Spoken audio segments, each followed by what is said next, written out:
Penyidik Satreskrim Polres Metro Jakarta Selatan mencecar artis Rizky Bilar dengan 48 pertanyaan terkait kekerasan dalam rumah tangga (KDRT) yang dilaporkan oleh Lesti Kejora. Puluhan pertanyaan itu ditanyakan kepada ayah BBL itu saat masih menjalani proses pemeriksaan dalam statusnya sebagai saksi terlapor. Setelah Rizky menjawab puluhan pertanyaan itu, penyidik melakukan gelar perkara dan kemudian meningkatkan statusnya dari saksi menjadi tersangka.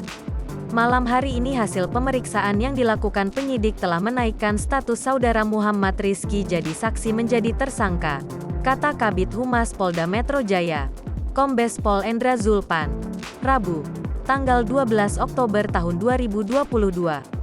Penetapan tersangka ini, kata Zulpan, berdasarkan pemeriksaan terhadap sejumlah saksi, Lesti Kejora sebagai pelapor, dan hasil visum Lesti Kejora. Polisi menjerat Rizky Bilar sebagaimana pasal dilaporkan Lesti terkait KDRT pasal 44 ayat 1 Undang-Undang Nomor 23 Tahun 2004 dengan pidana penjara paling lama 55 tahun atau denda paling banyak 15 juta rupiah. Polisi belum memastikan apakah malam ini setelah pemeriksaan sebagai tersangka Rizky Bilar akan ditahan atau tidak.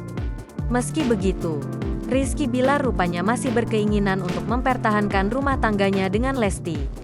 Apalagi rumah tangga Rizky Bilar dengan Lesti masih seumur jagung.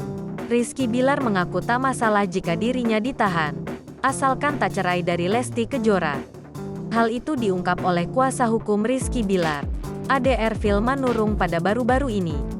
Klien saya nggak ada masalah kalaupun dia mau ditahan, ujar Ade dikutip tribunstyle.com dari kanal YouTube SCTV, Kamis, tanggal 13 Oktober tahun 2022.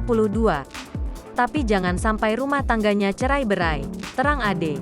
Terkait perkembangan kasus KDRT Lesti Kejora, kini terdapat 7 orang saksi. Iya, jadi udah total 7 orang ya.